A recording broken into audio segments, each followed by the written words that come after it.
Well, welcome everyone, and thank you for braving the weather tonight and coming to see Dr. Charles Vollan present Mark Twain and the Underdogs. My name is Emmeline Weber, and I'm the operations manager here at Briggs Library. A few announcements before we get started. The discussion is being recorded and will be available on YouTube. If you would like to be notified about library events such as this, please sign up for our Friends of the Library newsletter right over here. We also have some copies of the latest issue available. Also, we want to acknowledge that South Dakota State University sits on ancestral lands of the Dakota, Lakota, and Nakota people. Well, I overheard Dr. Vollan say that he has never had a talk where he knows everyone in the audience. Is that still true? Maybe there's a couple of new faces. So we'll still do a quick introduction.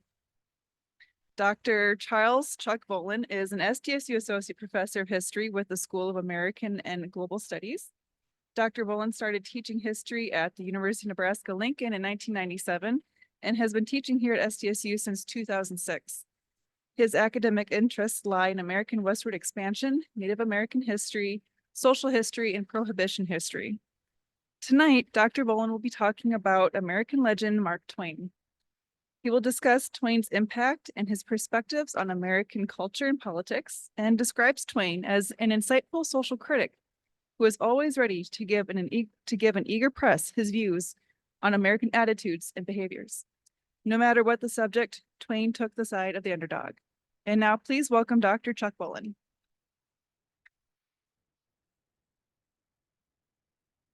Thank you all for showing up. I really do appreciate it. I hope that you're going to find this at least entertaining, if nothing else.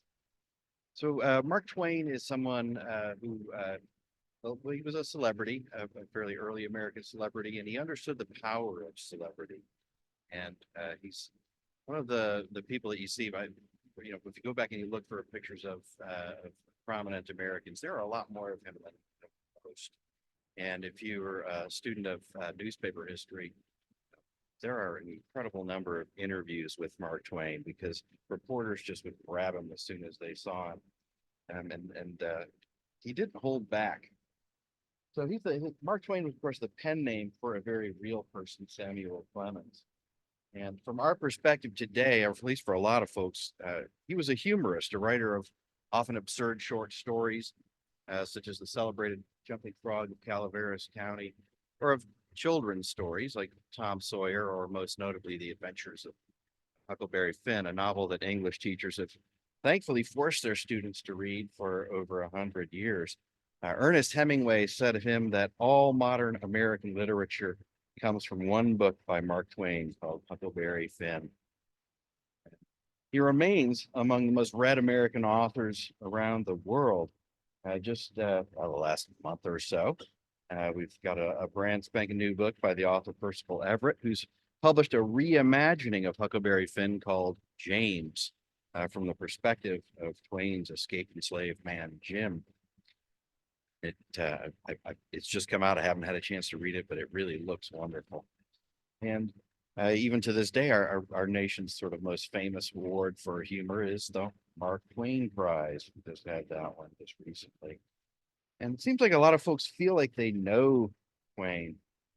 His big bushy eyebrows, his white suit, his ever-present cigar or pipe.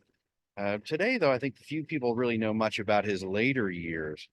And his life and career in the decades that followed that early fame. So tonight I want to talk about the man, Samuel Clemens, this moralizing writer, a man who took stands on the largest issues of his day boldly and very much often at odds with majority opinion.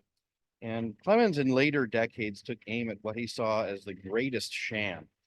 Maybe I should rephrase that. He focused more on what he saw as the greatest sham in a world filled with shams. The idea that Westerners deserved or even had a right to dominate other peoples and to force their philosophical and religious ideas on those peoples. And this went at the heart of the triumphal self-congratulatory attitude common in Europe and the United States before World War I. Think of it as a global version of social Darwinism, the idea that the best people, however defined, had a right to rule over so-called less advanced people. Now, I mentioned that Twain was he opposed the idea that Westerners could impose their ways on other people, and I almost said that he started doing it as he was older, but it's actually a strain of thought that went all the way through his entire career. And we can look, for example, at his anti-imperialist writings pretty early on, start really in some ways as early as 1868. He had three sort of primary concerns. He really opposed racism, and this is not a common idea at the time. He had real questions about Christianity as a philosophical basis for behavior, and also the violence inherent in conquering other peoples. In later decades, his time as a mature writer and an early example of American celebrity, right? In those years, Clemens focused on a lot of very sensitive and important themes, and he chose sides and he made enemies. I would argue that most Americans think of him still as a humorist. I think of when he was young, when he was making that career. And he grew famous. Whoops. He grew famous by writing letters to newspapers, hilarious travelogues like Roughing It. In his era, again, a lot of people thought of him as a not so serious man. Luna Kelly, who's anybody heard of Luna Kelly? Just kidding. Luna Kelly wrote probably the best of the Great Plains 19th century pioneer narratives. She homesteaded near Hastings, Nebraska in the 1870s. Actually became very involved in the Farmers Alliance, the Populist Party. And she had a pretty tough life. She and her husband, JT, lost a lot of children. It's a wonderful memoir. It's called A Prairie Populist. I can't recommend it enough. And at one point, she wrote about a hard time where she and her husband JT they didn't have much to do, so they were reading, and they read the Great Agnostic, also known as the Great Infidel, Robert Ingersoll, but also Clemens, Roughing It, and Tom Sawyer. And Luna, the one on the horse, remembered that Mark Twain's nonsensical sense brought cheer and happiness to many that winter, while Robert Ingersoll's sensible nonsense, he was very much an opponent of religion, brought heartache and woe. But Clemens and Ingersoll had a lot more in common than Kelly or a lot of contemporaries seem to understand. I've always seen Clemens as a sort of an American version of Voltaire. Neither author advanced any striking new philosophy, but both proved advocates of the weak and enemies of those whose strength and power exceeded their decency. Both celebrated the human spirit, even as they mocked human weakness. And there's a wonderful Twain quote, and I think of it and show it to my students every year. I have no race prejudice, nor caste prejudice, nor creed prejudices. All I care to know is that a man is a human being, and that is enough for me. He can't be any worse. But as you can see there, I can get right down, grovel with him. Right? So he didn't think he was better than other people. He definitely did not, I think, come at his world by thinking that I'm on the right all the time and I know better. He was much more humble than that. Oh, Huckleberry Finn, The Adventures of Huckleberry Finn is probably his most famous book, and we often think of it as a children's story. And if you read it as a young person, it's a very different book than when you reread it later. And it certainly is a flawed book, especially the latter chapters that kind of go off on Tom Sawyer's nonsense.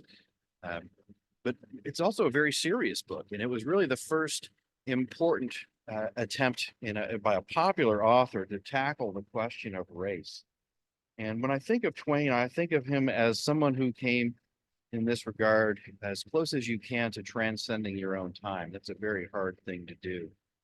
Very, very hard. And I don't want to imply that Mark Twain, if he was to walk into this room, would be a 21st century American. But again, he went further than most people do. When we reread that book, we realize he was much more than a humorist. He was a moralist, and he had real questions about the social problems of the day. We take it for granted as a children's story with some bite, but it's still a children's story. But if we look back with 19th century eyes. It's a much more radical book than I think it appears right now. For Clemens, racism lay at the heart of many of America's problems. And Clemens hailed from the slave state of Missouri, famously growing up in the river town of Hannibal. He was born in 1835, 2 weeks after the height of the famous Halley's Comet, a sighting of that year. And later he said he would go out with it. And he did when it returned in 1910, 74 years later. He grew up in a slave society and knew enslaved people as individuals, as people. And from his early letters, we can see that despite this, he exhibited the racism and the bigotry of his time and place. But what set Clemens apart from most people of his time and place was that he grew to realize that a lot of his deepest held ideas were not only wrong, but terribly wrong. And it was this realization that made Clemens look anew at his world. And he saw now its many injustices and its cruelties. Book bans have been in the news lately, both from the right and the left. The book was banned. Huckleberry Finn was banned repeatedly in Twain's own day. I could have had my pick of a number of quotes from him because he was always amused when his book was banned. When he learned in 1885 that the library in Concord, Massachusetts had banned the book because it introduced children to characters of low morals, Twain wrote his publisher, quote, "That will sell 25,000 copies for us, sure." Huckleberry Finn hasn't been mentioned as often in recent discussions about censorship, primarily because it's already been censored. We've seen some Americans who've been very uncomfortable with Twain's use of the N-word, and it's a repeated use. And he put it in purposefully. He used it as it was used in the day. But the reason that he did that was to negate the word and to replace it with the concept that Black people were human beings, that they were absolutely the same as white people in every regard. And I want you to think about one of the Huckleberry Finn's realizations. This is an age when many Americans, maybe most Americans, used Christianity to build their morality. And Huckleberry Finn ultimately in the book decided he had a choice. He could turn Jim in or he could go to hell. And so he decided to go to hell. That's a pretty radical idea for a 19th century novel. And again, Twain wrote about people he knew. Right? Jim had multiple models.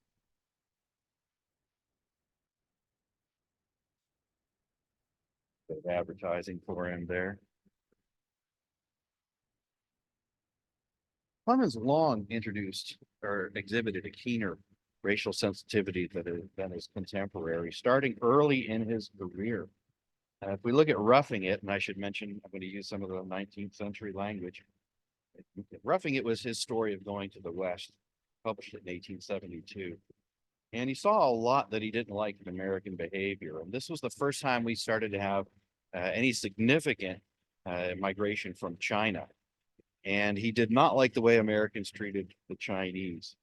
He wrote of them in California this way. He said, "They are a kindly disposed, well-meaning race and are respected and well treated by the upper classes all over the Pacific coast.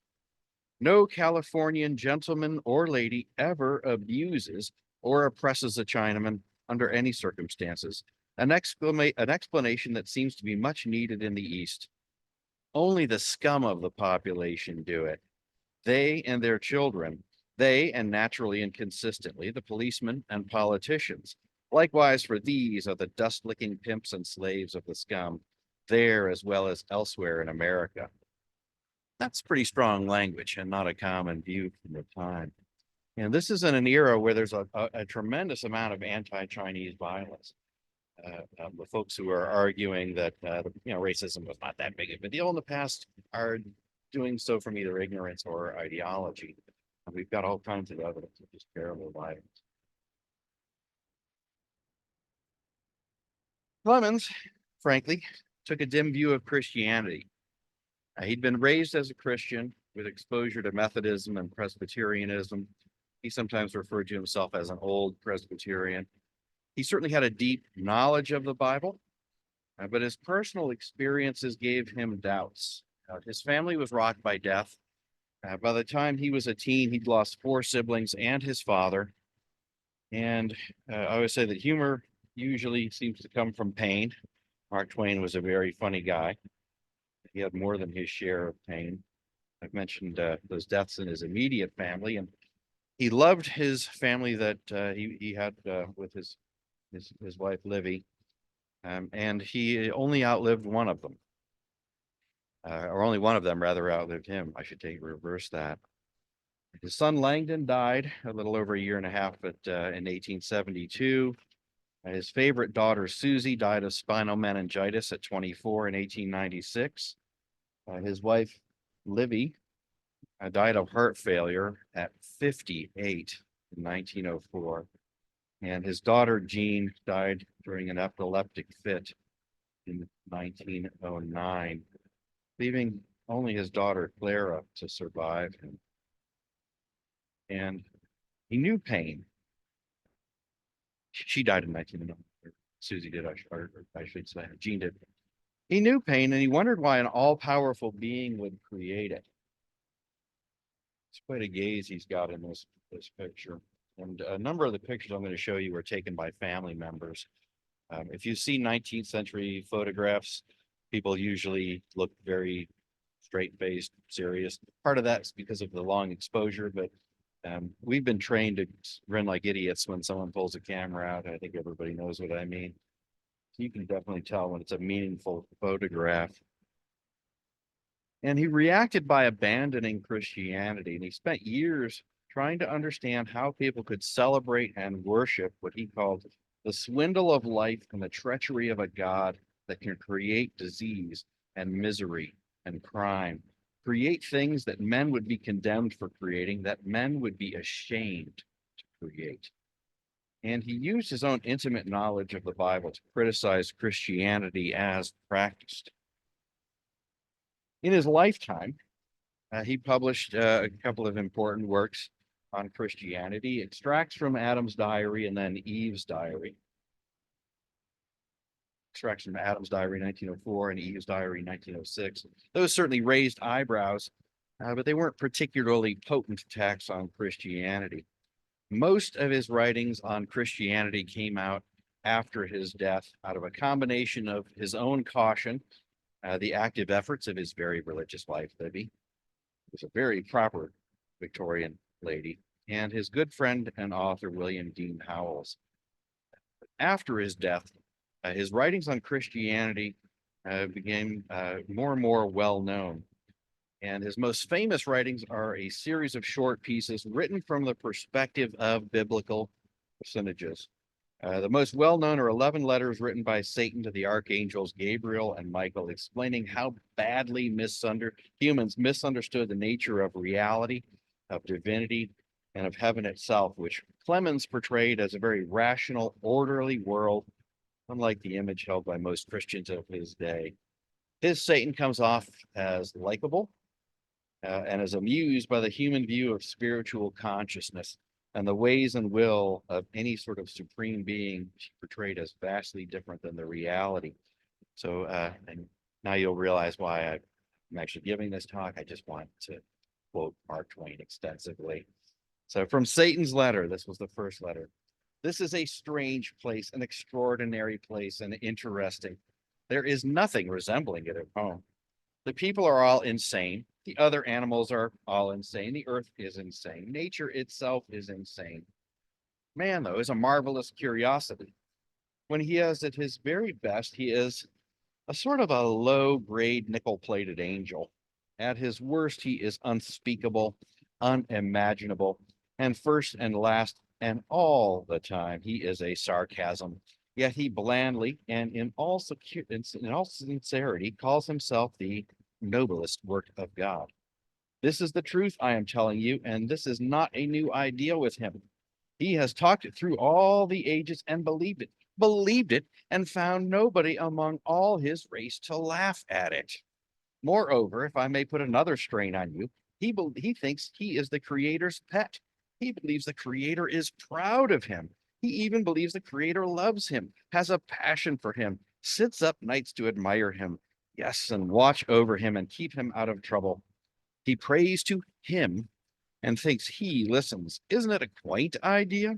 Fills his prayers with crude and bald and florid flatteries of him and thinks he sits and purrs over these extravagancies and enjoys them.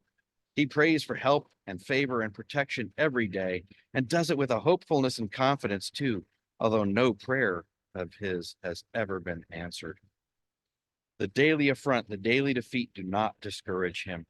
He goes on praying just the same. There is something almost fine about this perseverance. I must put one more strain upon you. He thinks he is going to heaven. He has salaried teachers who tell him that. They also tell him there is a hell of everlasting fire and that he will go there if he doesn't keep the commandments. What are the commandments? They are a curiosity, and I will tell you about them by and by. Now, understand Clemens, in the words of his good friend, the writer William Dean Howells, said he never went back to anything like faith in the Christian theology or in the notion of life after death or in a conscious divinity. It is best to be honest in this matter. He would have hated anything else, and I do not believe that the truth in it can hurt anyone. Now, among the men described as Clemens' best friend, and maybe the one with the best claim to the title, was Reverend Joseph Twitchell, a former Civil War Army chaplain, pastor at the Asylum Hill Congregationalist Church in Clemens' adopted hometown of Hartford, Connecticut. And Clemens referred to it, I love this, the Church of the Holy Speculators, because it had a very wealthy congregation. And Clemens and Twitchell were very deep friends for 40 years. Twitchell married Clemens and Livy. He also buried Livy. Clemens described Twitchell as first after Livy. And I should mention that when Clemens died in 1910, not one but two ministers, Reverend Twitchell and another minister friend, Dr. Henry Van Dyke, delivered his eulogies. Oh, Clemens had a more of a concern for the world than most people of his day because he traveled more than most people of his day. He literally traveled the globe and he spent a lot of time living abroad. And it gave him a sensitivity to the ways of other people. He once wrote that travel is fatal to prejudice, bigotry, and narrow-mindedness. And combined with his deep belief in the value of freedom, not as a meaningless catchphrase of the sort politicians use, but the belief that all people should be free to govern themselves, to think for themselves, Clemens reacted with horror at the worldwide behavior of Europeans and his fellow Americans. He wholly rejected the paternalistic justifications for imperialism, namely the idea that Western societies based on Christianity were morally, racially, or otherwise superior to all other societies, and so deserved to control other nations. And certainly, at least some of Clemens' doubts about Christianity came from the role and behavior of missionaries from both Europe and America, and their economic ties to Western nations, something that people well understood at the time. So Twain's contemporary, good old Josiah Strong, the Congregationalist minister, put it this way: the world is to be Christianized and civilized. And what is the process of civilizing but the creating of more and higher wants? Commerce follows the missionary. That certainly was something that could be easily demonstrated. Now, Clemens was a friend, a personal friend of Rudyard Kipling, who is typically held up as sort of the example of the British imperialist. And he admired him as an author, but he did not accept Kipling's idea of the so-called white man's burden. This belief that white people had some duty, this obligation to somehow civilize the rest of the world, or as President William McKinley put it, to uplift and civilize and Christianize non-Western people. And that idea is certainly based on feelings of cultural and racial superiority. Clemens doubted both. And what's more is that he viewed attempts to force Western ways, or at least Western control, as base hypocrisy.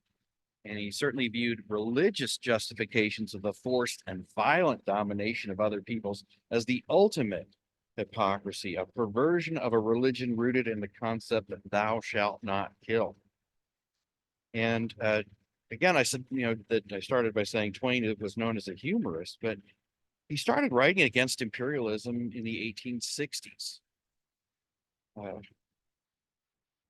We can first look at his now obscure analysis of the 1868 Burlingame Treaty between the United States and China.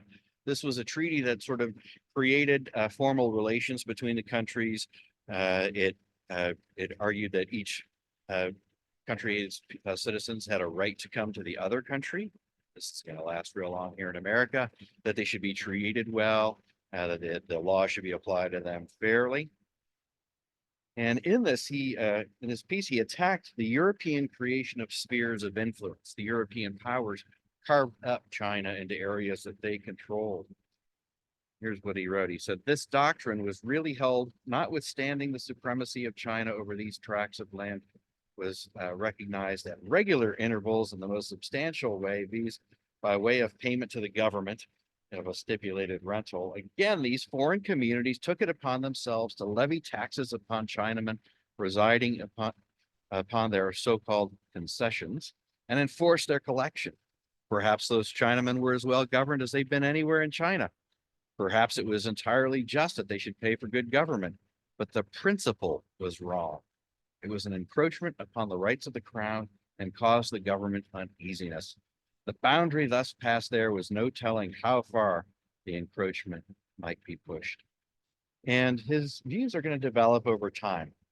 He very famously in Roughing It he was paid by the word, so he's got a kind of an extensive little trip that he took to Hawaii and wrote about.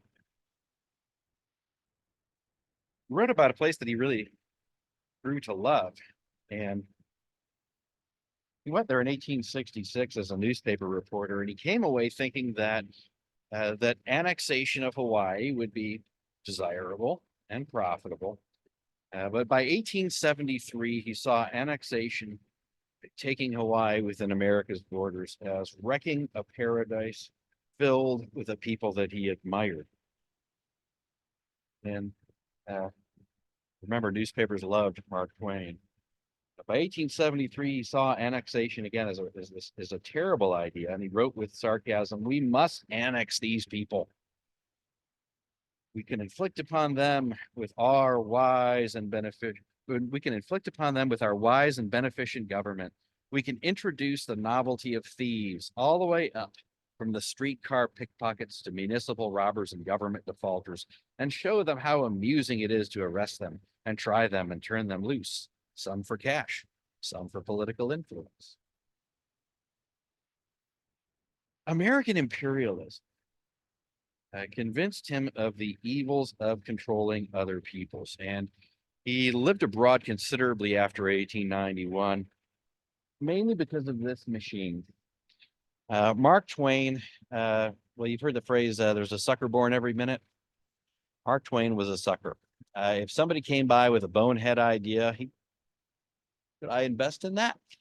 And he invested most of the money he made in the page compositor, which nobody's ever heard of. It was a typesetting machine that was apparently extraordinarily flexible when its 18,000 parts didn't jam and break. And its inventor constantly was writing Twain, "Well, we had a little snag. Don't suppose you could get your checkbook out." And Twain began living abroad in 1891 because it was actually cheaper to live there in other countries. And in the meanwhile, though, he was again traveling, and he just did love to travel. And American and world newspapers hung on his words.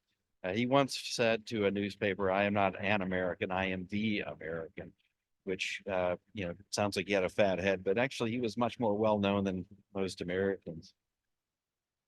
Returning to America in October 1900, a reporter from the New York Herald asked him his views of America's new empire, gained first with the Spanish-American War, which I'll give you the 2-second version of this. Americans long felt real sympathy for the Cubans, who were still under Spanish control. America, after all, it was the first major, first colony to rebel against its imperial power. Americans long supported revolutions around the world. And in 1898, America went to Cuba to kick out the Spanish. And the United States did that and then promptly turned on our Cuban allies and took over. And at the same time, the United States did the same thing in the Philippines. And in both cases, the Cubans and the Filipinos were not as appreciative as you might think. And Twain responded to the reporter. He said, I left these shores at Vancouver a red hot imperialist. I wanted the American eagle to go screaming into the Pacific. It seemed tiresome and tame for it to content itself with the Rockies. Why not spread its wings over the Philippines, I asked myself, and I thought it would be a real good thing to do. I said to myself, here are a people who have suffered for 3 centuries. We can make them as free as ourselves, give them a government and country of their own, put a miniature of the American Constitution afloat in the Pacific, start a brand new republic to take its place among the free nations of the world. It seemed to me a great task to which we had addressed ourselves. I have thought some more since then, and I've read carefully the Treaty of Paris, and I have seen that we do not intend to free, but to subjugate the people of the Philippines. We have gone there to conquer, not to redeem. We have also pledged the power of this country to maintain and protect the abominable system established in the Philippines by the friars. It should, it seems to me, be our pleasure and duty to make those people free and let them deal with their own domestic questions in their own way. And so I am an anti-imperialist. I am opposed to having the eagle put its talons on any other land. And again, this is it was a fundamental debate that Americans had in 1898. There's a great book by Stephen Kinzer who came and spoke here at SDSU a number of years ago. It's called The True Flag. And the best thing about this book is he goes into this debate because we actually consciously debated, do we continue on as we always have been, supporting revolutions against imperial powers, or do we become an empire? And Americans ultimately chose that they wanted to have an empire. He felt that the good in Western society, and there was much, was being overshadowed by its dark side, thanks to imperialism around the world and the brutal repression of those in China, in Africa. If you want to read a tough essay, read his King Leopold's soliloquy. And in the Philippines, people who dared to fight back. For that matter, also the so-called boxers there in China, martial arts societies that fought against the Europeans in 1900. And in these fights, Clemens saw those defending their own liberty and homes as heroes, and the Europeans and the American troops and the religious denominations that backed them with their demands for reparations also as the savages. The new century, beginning on January 1st, 1901, Clemens published a greeting from the old century to the new, and it was first printed in the Minneapolis Journal on December 29th, 1900. A salutation speech from the 19th century to the 20th. I bring you the stately matron named Christendom, returning bedraggled, besmirched, and dishonored from pirate raids in Kiachao, Manchuria, South Africa, and the Philippines, with her soul full of meanness, her pocket full of boodle, and her mouth full of pious hypocrisies. Give her soap and towel, but hide the looking glass. In reaction to the American behavior in Cuba and the Philippines, Clemens joined the American Anti-Imperialist League as one of its vice presidents in January 1901. And this was a group that was composed of a lot of the leading reformers of the day, people like Jane Addams, the Toll House, but also we could throw in Andrew Carnegie, the great industrialist, and also philanthropist, former President Grover Cleveland, who long opposed the attempt later by his successful to take Hawaii. You could also throw in the philosopher John Dewey. The League opposed American imperialism on philosophical grounds. And Clemens proved to be the organization's most gifted and influential spokesperson. And I should mention, he held on to this position of vice president until he died. It wasn't something that was sort of a temporary sort of attraction. And he was not alone. This was a deep dividing line in American history. Here for liberty, here for power. In February 1901, he published his controversial essay, To the Person Sitting in Darkness, a dark, sarcastic attack on European imperialism. An increasingly popular idea, a belief the United States also shared, that it was strong enough to compete with Europe for domination of weaker peoples. And Clemens argued that by becoming an empire, the United States was lowering itself to the same status as the imperializing Europeans, not joining a noble cause, the so-called civilization of the world. He argued that America had lost an invaluable opportunity to live up to its ideals as a beacon to the world's free people and not free people. An example, thanks to our revolution. Instead, he explained to a person in a land not yet conquered, watch out, we are coming. Clemens feared the United States was becoming another power-mad nation bent on dominating other peoples. It was powerful stuff, and it made him many enemies.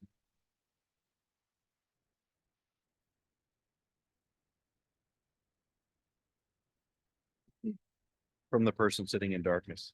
Shall we? That is, shall we go on conferring our civilization upon the peoples that sit in darkness, or shall we give those poor things a rest? Shall we bang right ahead in our old-time, loud, pious way and commit the new century to the game, or shall we sober up and sit down and think about it first? Would it not be prudent to get our civilization tools together and see how much stock is left on hand in the way of glass beads and theology and Maxim guns and hymn books and trade gin and torches of progress and enlightenment, and in parentheses, patent adjustable ones, good to fire villages with upon occasion. Makes you think a bit about Vietnam. And balance the books and arrive at the profit and loss so that we may intelligently decide whether to continue the business or sell out the property and start a new civilization scheme on the proceeds. Well, despite his fears, America was becoming an empire. Twain argued that acting like Europeans had, the United States had gone down a bad path and lost, as he put it, a fortune transmissible forever to the children of the flag, not land, not money, not dominion. No, something worth many times more than that dross. Our share, the spectacle of a nation long harassed and persecuted slaves set free through our influence. Our posterity's share, the golden memory of that fair deed. The more we examine the mistake, the more clearly we perceive that it is going to be bad for business, capital B. The person sitting in darkness is almost sure to say, there is something curious about this, curious and unaccountable. There must be two Americas, one that sets the captive free and one that takes a once captive new freedom away from him and picks a quarrel with him with nothing to found it on and then kills him to get his land. After reciting brutalities committed by American troops in the Philippines, about 4,200 Americans died in the Philippines, most of them from disease. About 25,000 Philippine troops and between 250,000 and 500 Philippine civilians died in this fight. Clemens noted that the person sitting in darkness might not be convinced of Western sincerity and so must be reassured. There have been lies, yes, but they were told in a good cause. We have been treacherous, but that was only in order that a real good might come out of apparent evil. True, we have crushed and deceived and confiding people. We have turned against the weak and friendless who trusted us. We have stamped out a just and intelligent and well-ordered republic. We have stabbed an ally in the back and slapped the face of a guest. We have bought a shadow from an enemy that hadn't it to sell. We have robbed a trusting friend of his land and liberty. We have invited our clean young men to shoulder a discredited musket into a bandit's work under a flag which bandits have been accustomed to fear, not to follow. It goes on for a while. But of course, he says it knows what it is about, right? This world-girdling accumulation of trained morals, high principles, and justice cannot do an upright thing, an unfair thing, an ungenerous thing, an unclean thing. It, America, knows what it is about. Give yourself no uneasiness. It is all right. But it wasn't all right. And his words rang with a righteous anger. And he made a lot of enemies. He argued that, for example, a lot of missionaries were quite famous for demanding reparations when people rose up against them. And again, his words rang with a righteous anger. And despite his best efforts, America went from being a supporter of revolutions and freedom to being a defender and practitioner of imperialism. The Springfield Daily Republican celebrated Twain as the most influential anti-imperialist and the most dreaded critic of the sacrosanct person in the White House that the country contains. Others were not so sure. He had a very complicated relationship with Theodore Roosevelt. They knew each other for decades. They said nice things about each other. They said not so nice things about each other. He actually said he thought Twain should be skinned alive in Twain's hearing. Twain, for his part, privately fired back, but he also admitted that you couldn't help but like this Roosevelt guy. He explained to his daughter Clara, and he didn't give details, but he said Roosevelt once did me a favor that was unasked and unexpected and appreciated, and so I will not publicly let him have it.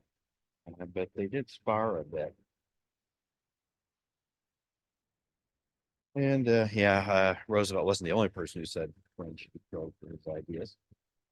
Twain argued that as a patriotic citizen, it was not your duty to support war, period. If you believed your country was in the wrong, you had a duty to stand up and say so. And he argued there was only one time when it wasn't appropriate, when your country's actual existence was at stake. Otherwise, it was your duty to stand up and say, we're violating our own beliefs. His plight against imperialism was public and a bit beyond the scope of this talk. Not all of what he wrote saw the light of day in his lifetime. Among those works published after his death was the shocking War Prayer, which it's a short story written about a future America in a time of high patriotism and enthusiasm for war. I think most of the folks in this room have lived through that. We're against the war until suddenly we're very for it. And then later we had to regret it. That's another story.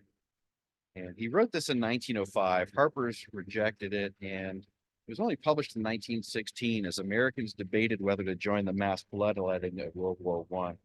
And the story took place in an American church. The minister stood up and prayed for success for the troops and the nation. And at this point, some stranger, woke everybody up online, some stranger entered the church slowly, and everybody stared at the man with his white hair descending in a frothy cataract to his shoulders, as Twain put it. And as he walked in, the minister said, "Bless our arms, grant us the victory, O Lord, our God, Father, and protector of our land and flag." And the stranger addressed the congregation and told him, "Well, God sent me. God had heard your spoken prayer, but not the unspoken prayer that necessarily followed." And he said, "Let me tell you what you're praying for. O Lord, our Father, our young patriots, idols of our hearts, go forth to battle. Be thou near them, with them, in spirit. We also go forth from the sweet peace of our beloved firesides to smite the foe. O Lord, our God, help us to tear their soldiers to bloody shreds with our shells. Help us to cover their smiling fields with the pale forms of their patriot dead. Help us to drown the thunder of guns with the shrieks of their wounded, writhing in pain. Help us to lay waste their humble homes like a hurricane of fire. Help us to wring the hearts of their unoffending widows with unavailing grief. Help us to turn them out roofless, with little children to wander unfriended the wastes of their desolated land in rags and hung in hunger and thirst. Sports of the sun flames of summer and the icy winds of winter, broken in spirit, worn with travail, imploring thee for the refuge of the grave, and denied it. For our sakes who adore thee, Lord, blast their hopes, blight their lives, protract their bitter pilgrimage, make heavy their steps, water their way with their tears, stain the white snow with the blood of their wounded feet. We ask it in the spirit of love, of him who is the source of love, and who is the ever faithful refuge and friend of all that are sore beset, and seek his aid with humble and contrite hearts. Amen. He paused. Ye have prayed it. If ye still desire it, speak. The messenger of the Most High waits. It was believed afterward the man was a lunatic because there was no sense in what he said. Strong stuff. Now, Clemens was a person of varied interests. He used his celebrity to protect the rights of authors. Canadian and English publishers loved to print his work without ever sending him a check. Despite agreements protecting copyright since 1906, and starting with 1873's not so funny, The Gilded Age, his take on that age, he began to publish his works in England because English publishers then had to follow English law, and then he would publish them in America.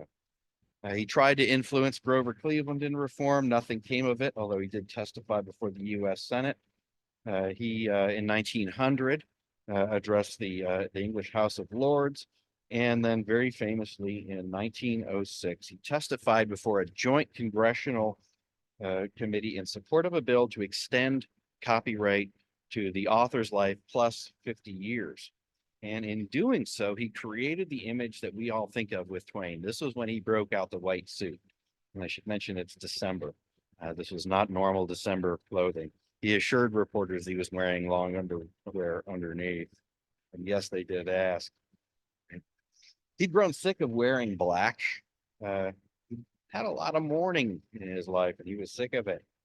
And now sitting in the Library of Congress in this hearing, he took off that outer coat and revealed this white suit. And as I said earlier, he understood the power of his celebrity. That was why he came in with his hair all wild, his suit bright white.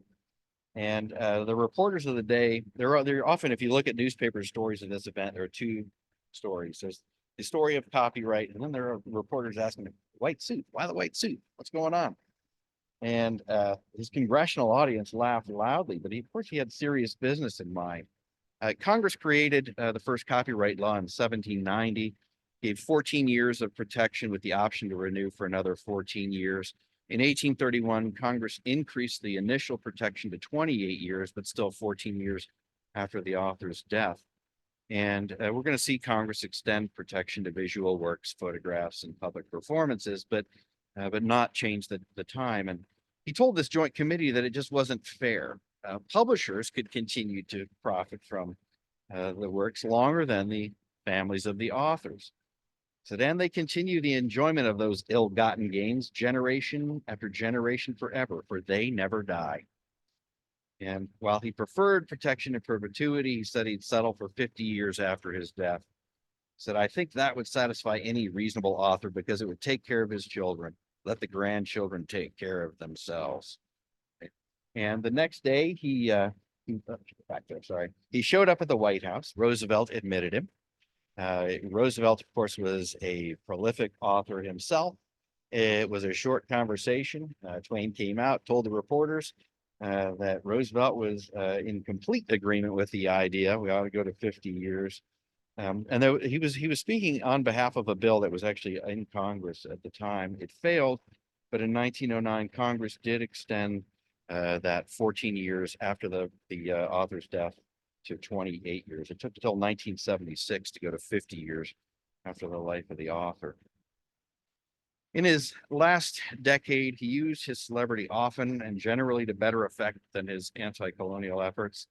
And many Americans discovered again that they liked this idea of being an empire, but they continued to listen to him anyway. He spoke in favor of aid to the orphans of the terrible Galveston hurricane and flood that killed 8,000 to 10,000 people. He spoke for actors and singers and production people on the stage. He spoke to raise money for the visually impaired. He spoke to raise money for the all-black Tuskegee University. He spoke in favor of women's suffrage, telling a gathering that, referring to women's sphere in life, I'll say that woman is always right. 25 years I've been a woman's rights man. I've always believed, long before my mother died, that with her gray hairs and admirable intellect, perhaps she knew as much as I did. Perhaps she knew as much about voting as I. I should like to see the time come when women shall help make the laws. And he said he expected to live long enough to do so. He didn't quite. He spoke for freedom from the czars in Russia after the failed 1905 revolution. He said anybody whose ancestors were in this country when they were trying to free, or when we were trying to free ourselves from oppression must sympathize with those who are now trying to do the same thing in Russia. There's long been, I think, at least since 1920, and the publication of The Ordeal of Mark Twain by a scholar named Van Wyck Brooks, 1920. Was this image that in his last decade was a time of pessimism and bitterness. If you read the transcripts of his speeches, you read those interviews with reporters, it's hard to feel that way. He was still an engaged speaker, a person who found joy in life and hoped to make the world a better place than he found it. And he addressed issues that are still controversial today. And he remained America's most famous celebrity, known here and abroad. His death in April 1910 was a world event. And he had a large and influential group of friends, including a lot of ministers. At his funeral, his friend Reverend Henry Van Dyke described him fittingly. This is not the time for a play, nor the place for a eulogy for the famous writer, the honored representative of American letters in the world of literature. We are here reminded of the frailty of mortal flesh and the brevity of our way on earth. We think of Mark Twain not as a celebrity, but as a man whom we loved. We remember the reality that made his life worth living, his laughing enmity of all sham, his love for the truth, his honesty, his honor. We know how he met with adversity, toiling years to pay a debt of conscience, following an injunction to do all things honorably, as well as all things honestly. We know how he loved his family and his fellow men. We knew Mark Twain, and we loved him. Nothing is more false than to think that the presence of humor means the absence of seriousness. It was the showing of the unreal sham, the untruth, that made Mark Twain's humor. He was serious in his real humor, but we know that Mark Twain never left the frail, the weak, the poor, and the humble. He used his humor, but for things good and wholesome.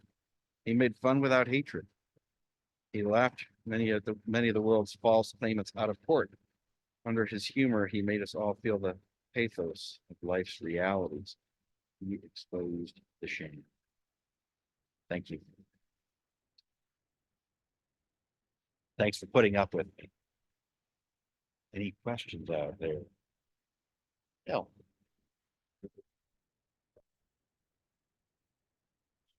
Well, in the sense that he certainly kept causes alive. I mean, we're not going to see the end of racism in his time. America still controls other countries. We have protectorates, we like to call them, Puerto Rico as an example.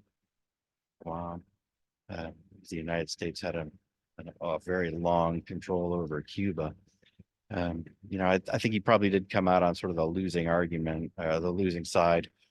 Not the argument, I should say, but the losing side in reality, because again, Americans chose to become an empire.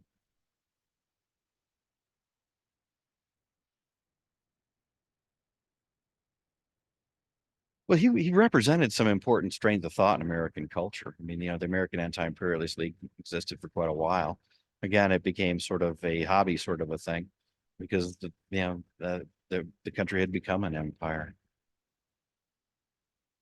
Heaven.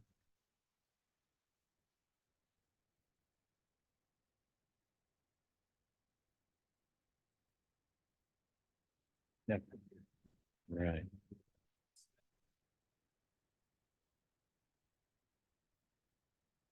Well, if you go back and you look at, so you mentioned, there'd been a 50-year debate, and we can go back to the Mexican-American War and the debates over that, the debates over manifest destiny. And that's another time when we have this conscious debate. And people brought up the Declaration. Hey, wait a minute, the Declaration says, this business about self-determination. Well, wait a minute, we've been taking over Native Americans' lands for some time, and we haven't been asking them very much. So it was not a new debate. We have it in the 1840s, and we have it in 98. But if you look at the events at the beginning of the Spanish-American War, you look at the vote over the Teller Amendment in 1898, when the United States was debating going to Cuba to free the Cubans. Senator Henry Teller of Colorado said, well, let's all just put this down in writing. And the Teller Amendment said the United States is going to Cuba to free the Cubans. We are not going to take over. And that's what gets enough votes to make this popular. And it was a really popular idea with the American public. Americans, ordinary people, really since the 1860s, had been, really trying to get the United States to do something about the way the Spanish treated the Cubans. And so, there was still a strong anti-imperialist debate. I'd be willing to bet most Americans didn't think about the internal story of taking Native people's lands. That maybe was a bridge too far. Let's see. Did I answer your question about? Oh, have at it. I'll get you, Joseph.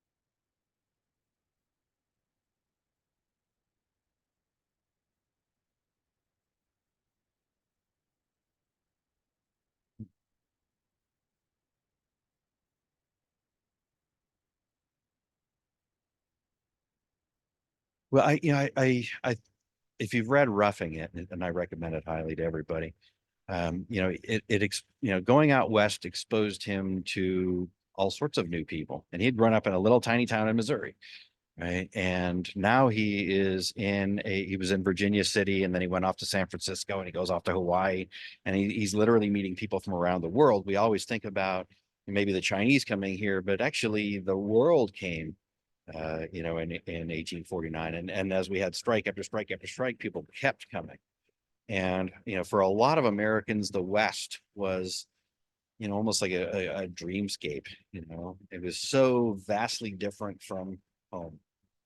And again, he's crossed vast distances to get there. He's gone on this, heroic, epic journey, like everybody would have, to get there. And this journey changed him, these new experiences, these new people. He was really shocked by the treatment of, again, not just Chinese, but African Americans as well in the West. It was not all happy times. Oh, Susanna, don't you cry for me.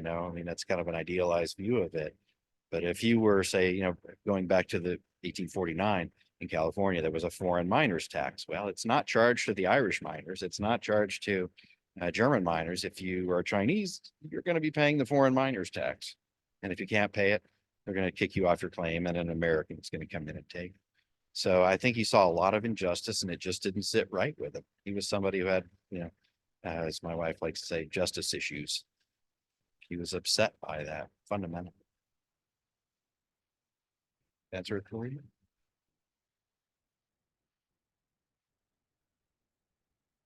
Well, he was motivated by Christianity, and he was very, very knowledgeable.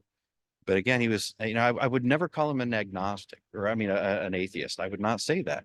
He believed in a God, and he was kind of honked off about it. So, yeah. Joseph?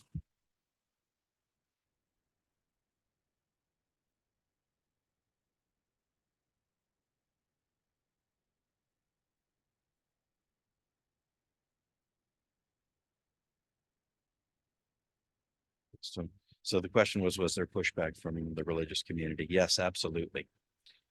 He was very, very vocal in his opinions about missionaries in particular. He thought it was incredibly cruel of Christian missionaries to demand reparations from the Chinese when the Western powers, including the United States, brutally defeated Chinese efforts to rule China. And so he was not terribly worried about their arguments. I won't lie to you, but the ministers and missionaries criticized him all the time.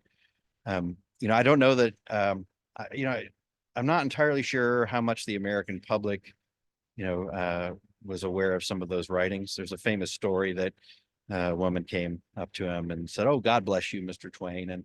And he said something nice to her, and he turned to his friend and said, "Well, apparently she hasn't heard about our recent estrangement."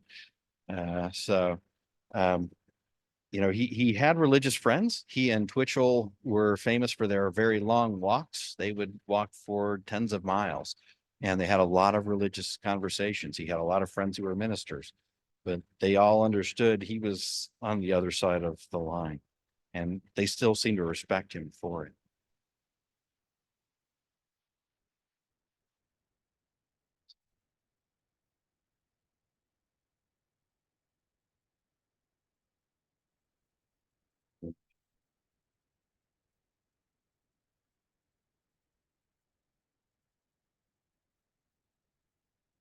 Mhm.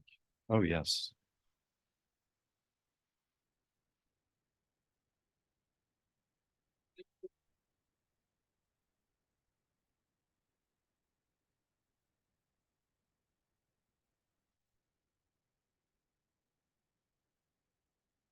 Well, the question was, did he have an impact on American culture or our policy in 1898 when the U.S. annexed Hawaii?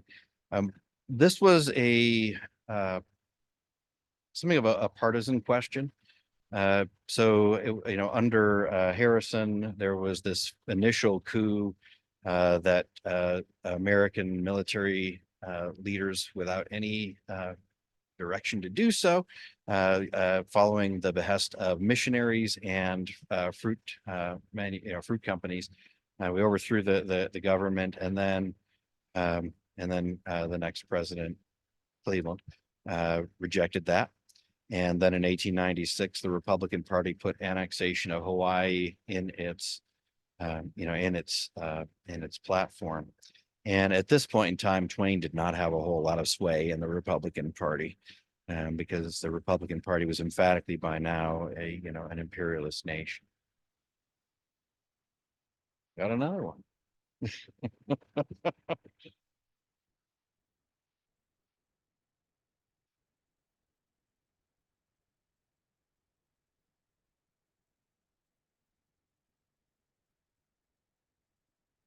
Which is how I introduce imperialism in my introductory classes. I quote him asking, "Well, we've had 400 years of expansion. What is going to happen to this tremendous expansive energy? Let's talk about Hawaii." So yes, it's very much a continuation. Absolutely.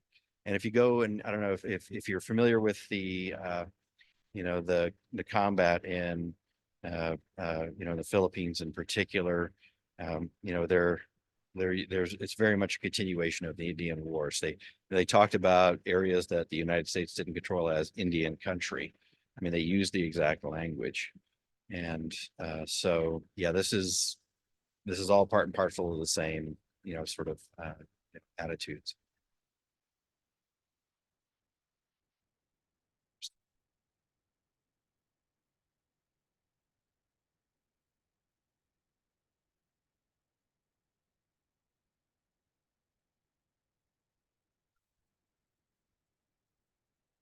I think he was writing about it secondhand. I can't think of any time that he wrote any firsthand account.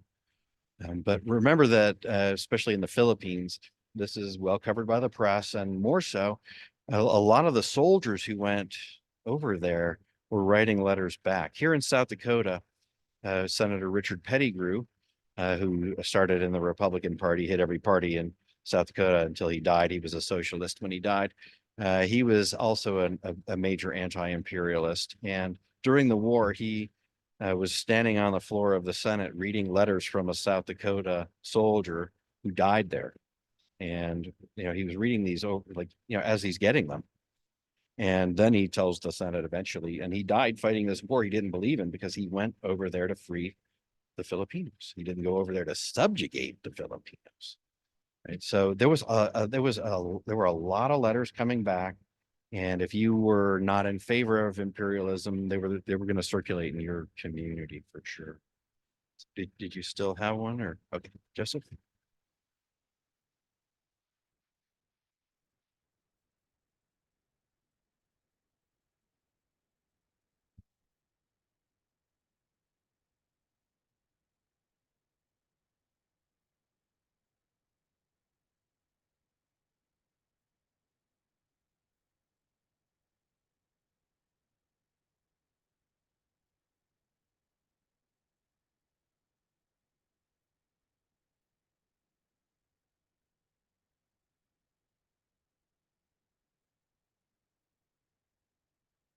He had a lot of examples.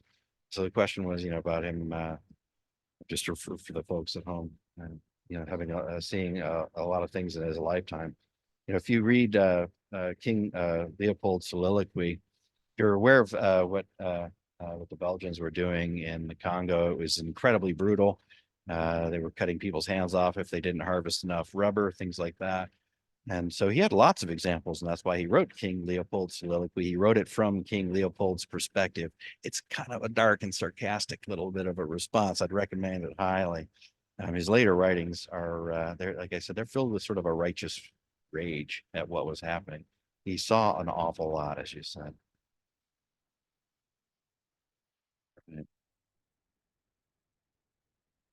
I think they took it back. Yeah.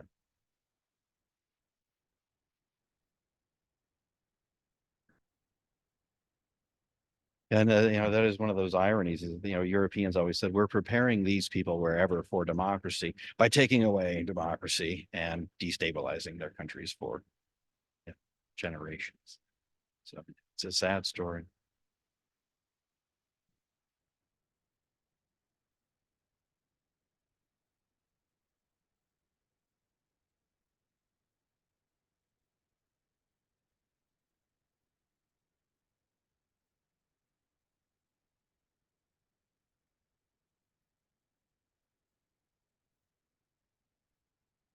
So the question was how Twain acted toward women in his personal life. He lived in a house full of women, and he really enjoyed women. He had a lot of female friends. He very much respected women. Livy, if she said no, and Mark Twain was known to be kind of an unruly guy, he said okay. And that's why he didn't publish a lot of these things, is that she said, no, I don't think that'd be a good idea. And so, yeah, he was very respectful of women. His favorite daughter was Jean. I think they were the most close in personality. He just adored spending time with his kids. And that's that sort of painful irony is he built this beautiful home in Hartford. If you've ever seen it or seen pictures of it, it's just gorgeous. And it was, this is a big refuge for his family. And then that was his favorite place to be. And then eventually, again, everybody but Clara died. And Jean died in, I don't know if it was Christmas Day, it might have been the day before, 1909, and he died April 10th, 1910. I was thinking about how spouses often pass not long after each other, and I think that Jean's passing hastened his passing.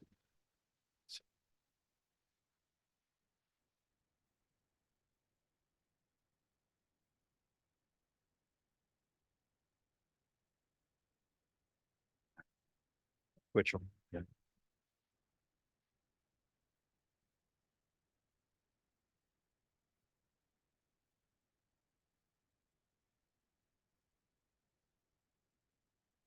Twitchell or Twain? I would be rather doubtful.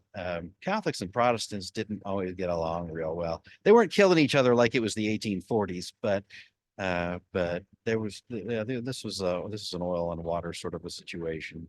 Yeah, you didn't typically see between the denominations that kind of cooperation.